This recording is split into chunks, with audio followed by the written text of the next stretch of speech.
A KSL Sports Beat presentation. Game Night Live kicks off now.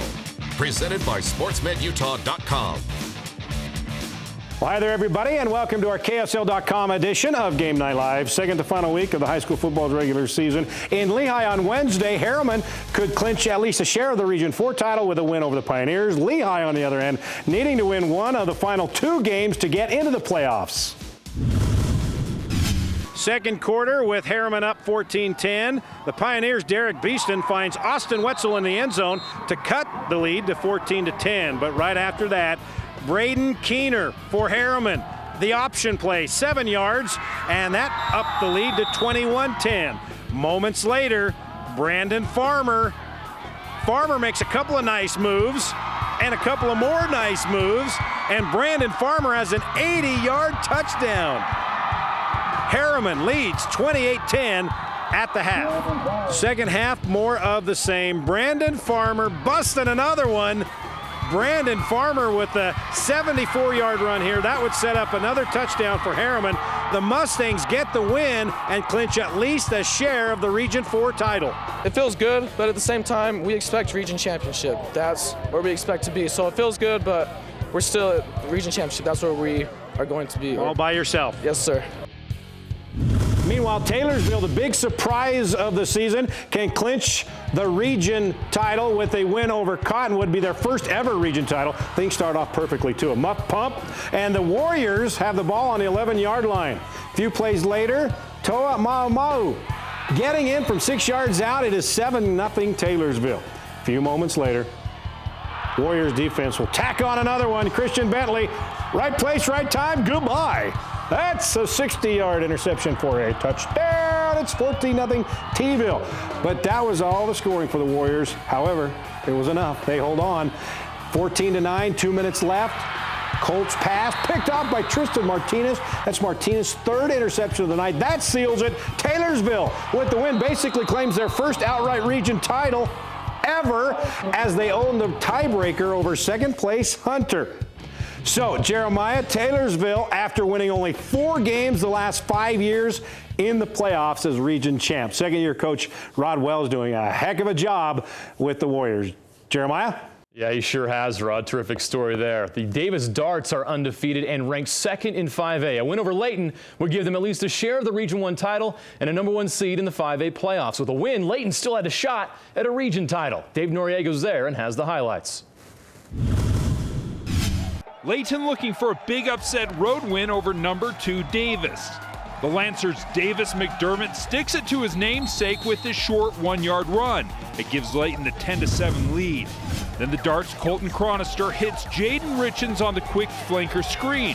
He goes 39 yards out at the 1. But too bad there is an instant replay, because Richens makes a great play to stay in bounds. Ball over the pylon, should have been a touchdown and a great highlight. But instead we had to settle for this short 2-yard run from Chronister. But the 2-point conversion had some flair. Davis runs the Daffy Duck. Offensive line is here. #2 Davis Hansen will be the option of choice. Chronister and Hansen take the 15-10 lead. Layton looking to answer on the kickoff, but Justin Banks muffs the kickoff, and the Darts recover with a minute left in the half. Can't advance a muff, so Davis gets it inside the 10. Chronister's touchdown would give the Darts the comfortable 22-10 lead at the half, on way to their 36-24 victory. In Kaysville, I'm Dave Noriega for Game Night Live.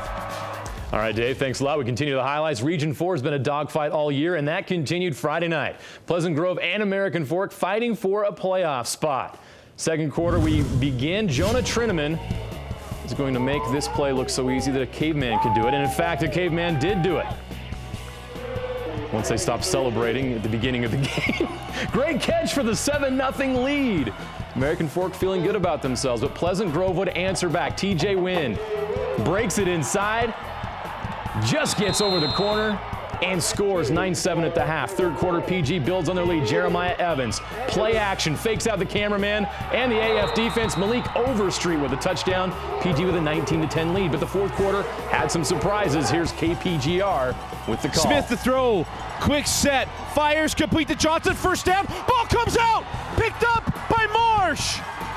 And Marsh will be cut down to the 43, and the ball's loose, picked up by Trinnaman. Trinnaman across the 40 on the craziest play of the night. Lots of drama in this one, and it continued for Pleasant Grove. Throw near side to Katoa, makes the grab, makes a move to the 10, to the 5, dives for the end zone, touchdown! Touchdown, Caveman!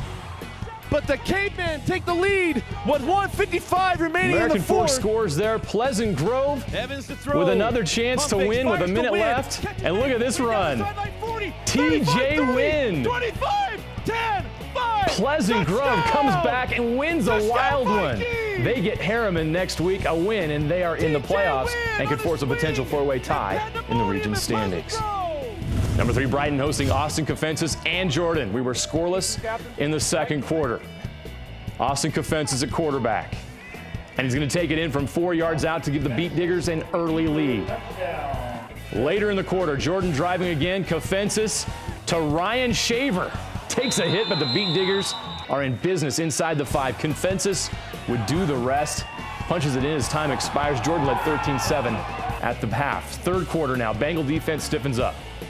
Simi Fahoko picks off Cofensis, and he's going to return it deep into Jordan territory. Later that drive, who else are you going to give it to on the 1 yard line? Osa Messina. Brighton up 14-13. Now later in the quarter, Brighton's Robbie Hutchins looking deep, and he's got his man, Isaiah Kafusi. Down to the 1. That led to a Josh Thompson touchdown. Bengals up 21-13. Let's go to the fourth quarter. Beat Diggers down 8 when Clay Moss breaks a tackle. Breaks away from every Bengal. So he scores. So Jordan's going to go for 2. Cofensis to Shaver. And we're tied at 21. But the Bengals respond. Hutchins goes up top to Isaiah Kafusi for a 26-yard touchdown. And the Bengals retake the lead. Now Jordan driving. Cofensis. Picked off again by Simi Fahoko, his 3rd interception of the night. And after that, Messina's going to put this one away. A 21-yard touchdown run. Messina with 140 yards in the second half. Brighton wins 34-21.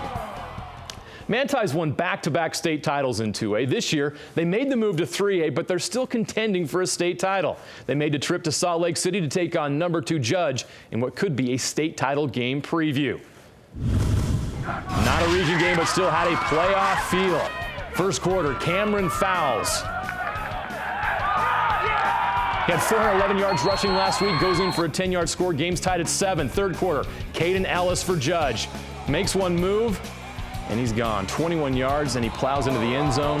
Judge up 28-14 at that point. Next drive, Ellis is going to do it again, and he just won't give up. What a strong run. 35-14 at that point. Judge rolling a big night for Ellis and the Bulldogs. They make a statement with a big win over the Templars.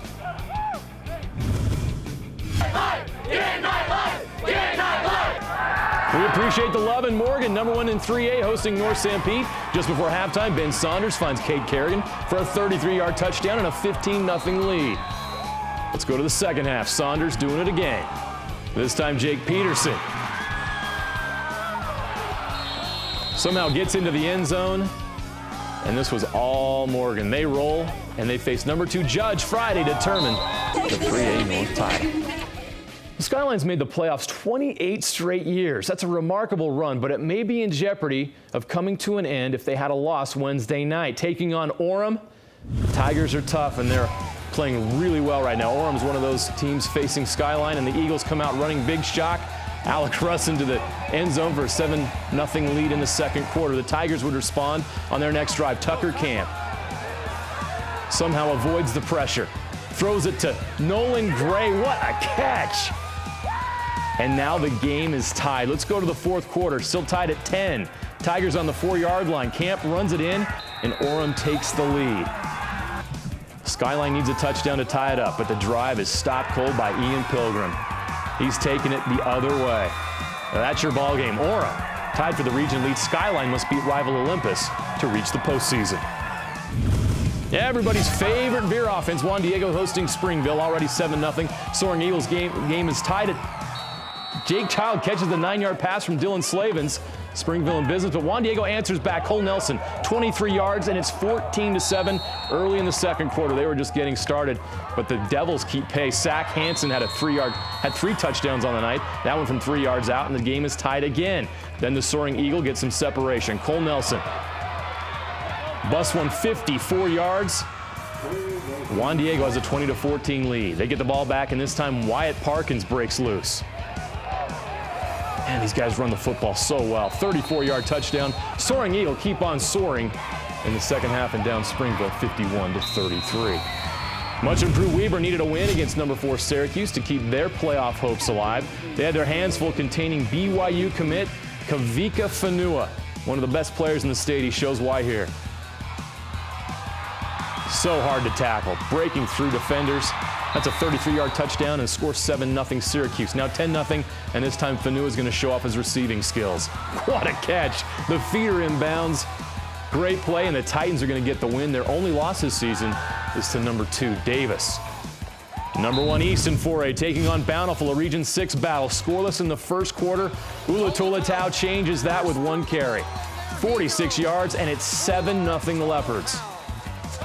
Now to the second quarter. Quarterback Isaac Vaez for East throws up a jump ball. Joe Tukuafu comes down with it. That's a 78-yard catch and run, and 21-0 East is the score. 3 minutes later, Vaez again, this time to Preston Curtis. No one's going to chase him down. 83 yards, and East took a 28-0 lead. Let's go to the final minute of the first half. Tulatau again. 12 carries, 137 yards, and 3 touchdowns. East wins Region 6, and they win easily over the Braves, 49-14. Well, North Summit pulled off one of the biggest upset of the season, knocking off undefeated and number 1 South Summit. They could be co-region champs with the win over Layton Christian.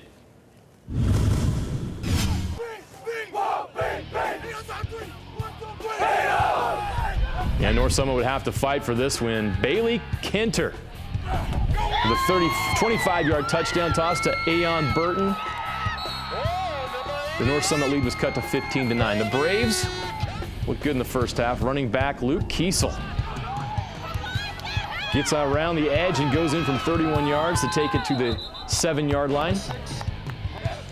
4th and 8, North Summit decides to go for it. Ryan McMichael finds Kason DeForest to take a 21-9 lead at the half. North Summit puts their final points on the board with this 52-yard touchdown pass from Ryan McMichael to Carson Richens.